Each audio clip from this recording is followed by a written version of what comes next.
तमाम सम्मानित दर्शकों का आज के विशेष कार्यक्रम में बहुत बहुत स्वागत और अभिनंदन। मैं हूं आपके साथ देवभूमि उत्तराखंड से डॉक्टर आचार्य आशीष। आज हम बात कर रहे हैं उन लोगों के लिए जिनके जीवन में या तो साढ़े साती चल रही है या फिर ढैया चल रही है। वो कौन कौन से लोग हैं, कौन कौन सी राशियां हैं जिनको साढ़े साती और ढैया का प्रभाव इस काल में रहेगा, उसको लेकर हमारी डिटेल में चर्चा रहेगी। क्या ये साढ़े साती आपके लिए अभिशाप साबित होने वाली है या फिर वरदान साबित होने वाली है, इसी पर हम चर्चा करेंगे। कैसे आपको शुभ फल मिलेंगे, क्या आप उपाय करें जो आपको और बेहतर रिजल्ट मिले। नए दर्शक हैं तो फटाफट चैनल को सब्सक्राइब कर लीजिए, बेल आइकन प्रेस कर लीजिए। आइए चलते हैं हम बोर्ड के जरिए। सबसे पहले साढ़े साती किन किन राशियों को चल रहा है उसको समझ लेते हैं। यहां पर हमने 12 लिख दिया, यहां पर हमने शनि लिख दिया, क्योंकि शनि इस समय आपकी राशि मीन पर है। अब जहां पर जो है शनि होते हैं, वहां से एक घर पीछे और एक घर आगे जो राशियां होती हैं उन पर चलता है साढ़े साती। संक्षिप्त में समझ लीजिए, आपके इस बार मीन राशि पर, कुंभ राशि पर और मेष राशि पर आपकी साढ़े साती रहेगी। मीन राशि पर साढ़े साती का मध्यम प्रय है, कुंभ राशि पर यह निकलते हुए साढ़े साती है, जबकि मेष राशि पर प्रारंभिक चरण में। इसके अलावा दो और राशियां होती हैं जिन पर ढैया चल रही है आपकी, उसमें धनु राशि और सिंह राशि है। तो कुल मिलाकर ये 5 राशि के जातक, इसमें आपका कुंभ हो गया, मीन, मेष हो गया, सिंह और धनु राशि पर साढ़े साती और ढैया।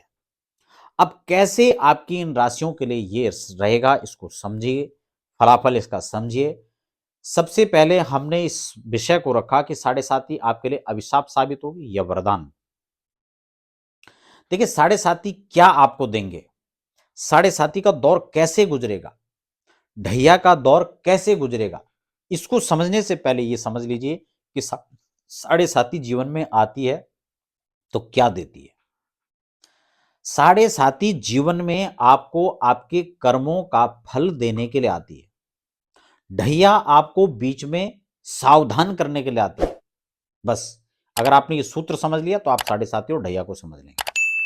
इसीलिए साढ़े साती का जब दौर आता है, जब शनि की साढ़े साती या ढैया किसी व्यक्ति को लगती है, तो वो जीवन में या तो उच्चस्थ पद को जाता है या फिर वो डाउनफॉल देखा जाता है। उतरते व्यक्ति कहां गिरेंगे साढ़े साती में कुछ नहीं पता, कहां जाकर गिरेगा, और चढ़ता हुआ व्यक्ति कहां जाकर के रुकेगा इसकी कल्पना करना बेहद सहल सरल नहीं होता है। ये बड़ा जो है एक अद्भुत विषय है। ये शनि है, राहु है, ये ग्रह बहुत ऊंचाइयों तक लेकर जाते हैं। कहां तक ऊंचाइयों को देंगे आकलन करना थोड़ा कठिन होता है, समझ में नहीं आता कहां तक पहुंचा सकते हैं। लेकिन जब ये पतन करते हैं, जब ये गिराते हैं, तो भी आकलन करने में कठिनाई होती है कि कहां तक व्यक्ति गिर सकता है। तो अब बात करते हैं कि क्या देंगे।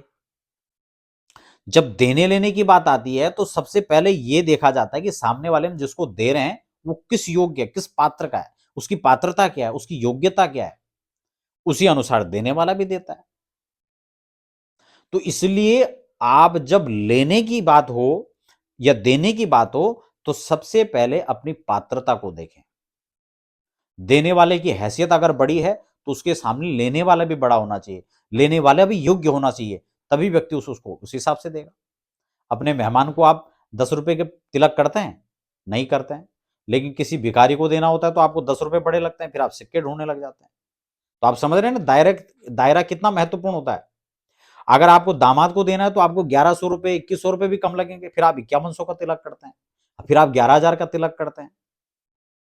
और जब भिखारी को देना तो आपको 10 रुपए फिर ज्यादा लगने लगते हैं, फिर आप खुले चेंज ढूंढते हैं। तो ठीक इसी प्रकार से शनिदेव का दायरा बड़ा है, वो न्यायप्रिय हैं, न्यायाधीश हैं, कर्म के फल देने वाले हैं। आप अपने कर्मों की गति से अपनी योग्यता को बढ़ाइए।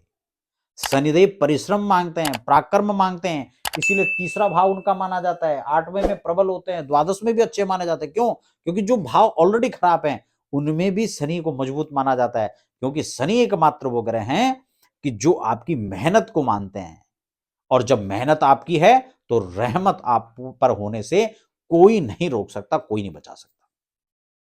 ये शनि का सिद्धांत है। इसीलिए जिन 5 राशियों की आज मैं बात कर रहा हूं जिन पर साढ़े साती और ढैया है, कुंभ, मीन, मेष, सिंह और धनु राशि के जातक एक बात अपने जीवन में नोट कर लीजिए, अगर कुछ पाना चाहते हैं तो कुछ करो। सबसे पहले सकारात्मक रहो। कुछ बिंदुओं को आप नोट कर लीजिए अपनी डायरी में। साढ़े साथी किस हिसाब से आपको फल देने वाले हैं, किस रूप से आपको प्रभाव देने वाले हैं, इन चीजों को आप नोट कर लीजिए अपने जीवन में, अपनी डायरी में लिख लीजिए कि जीवन काल में जब भी साढ़े साथी, जब भी ढैया का आने का समय हो, सबसे पहले आप अपने कर्मों की डायरी खोलिए। आप देखिए कि आप क्या कर रहे थे, अब क्या करने जा रहे हैं, आपके फ्यूचर प्लान क्या है। शनि आपको उसी हिसाब से देने वाले हैं। आपकी थाली चांदी की है या सोने की है, फिर पत्तल में खा रहे हैं आप अपना दायरा बढ़ाओ, आप अपने काम की स्पीड को बढ़ाओ। शनि जरूर स्लो चलते हैं, लेकिन वो आपके काम को फास्ट देखना चाहते हैं। सोच समझ करके आप अपनी नीतियों को बनाइए, अपनी पॉलिसी चेंज करिए। अगर आप बहुत स्लो चल रहे हैं तो शनि स्लो चल के आपको यही देख रहे हैं कि कहीं आप भी स्लो तो नहीं चल रहे हैं। आपकी गति फास्ट होगी तो शनि आपको बहुत दूर से देखकर ही बहुत लंबी छलांग लगाने के लिए आपको विवश कर देंगे। इसलिए साढ़े साथी वाले हों या ढैया वाले हों, घबराने की बिल्कुल आवश्यकता नहीं है। हम सबसे पहले मीन को समझ लेते हैं। मीन के इस बार थर्ड हाउस पर पराक्रम पर इनकी दृष्टि रहेगी, सप्तम भाव पर इनकी दृष्टि रहेगी और दसम भाव पर कैरियर पर इनकी दृष्टि रहेगी।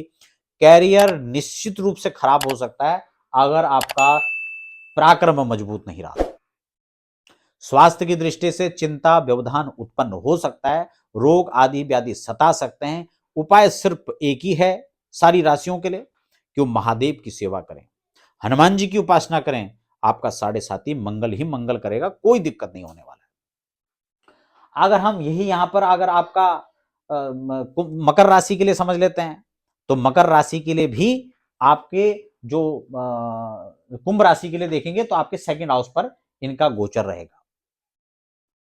आपके धन भाव का स्थान वृद्धि करो शनि, आपके धन भाव की तो बहुत अपार वृद्धि करेंगे। धन के मामले में तो ये बहुत अच्छा रहेगा। मेष राशि के लिए देखेंगे तो द्वादश पर जाएंगे। मैंने पहले ही आपको कह दिया शनि द्वादश में खराब नहीं होते हैं, तो आपके लिए भी बहुत बेहतर रिजल्ट हो सकता है। बस शर्त क्या है, आपका पराक्रम। तो तीनों राशि यहां पे क्लियर हो गया।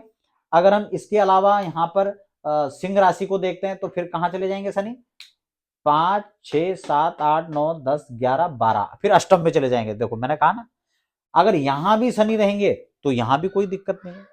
आपका रिसर्च बढ़ेगा, आपका शोध बढ़ेगा, जो आपने पहले काम किया उसमें आप एकाग्रता से सोचिएगा, एकाग्रता से करिए, परिश्रम के साथ करिए, आप आगे बढ़ेंगे। धनु के हिसाब से देखेंगे तो 9 10 11 12 फोर्थ हाउस में आ जाएंगे। अब देखो शनि अगर यहां हैं तब भी अच्छे हैं, शनि यहां पर हैं तब भी अच्छे हैं, शनि यहां पर हैं तब भी अच्छे हैं, और शनि यहां पर हैं तब भी अच्छे हैं। कितनी राशियां होगी, 5। इन पांचों राशि पर जब ढैया और साढ़े साथी चल रही होगी तो शनि इन स्थानों पर होंगे।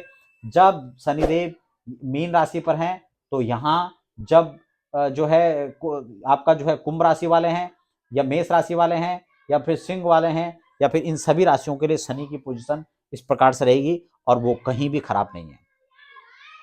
इसलिए खासकर ये वाला जो साढ़े साथी का जो ये चरण है, ये आप सबको लाभ दे सकता है। सूत्र मैंने आपको एक ही बता दिया, अगर वो सूत्र आपने समझ लिया तो साढ़े साथी आपको अभिशाप नहीं बल्कि वरदान ही आपके लिए साबित होगी। तो आपके लिए बहुत बहुत शुभकामनाएं। आप आगे बढ़िए, स्वस्थ रहिए, मस्त रहिए, देवादिदेव को प्रसन्न कीजिए, शनि की अपार कृपा आप पर होगी। बहुत बहुत शुभकामनाएं।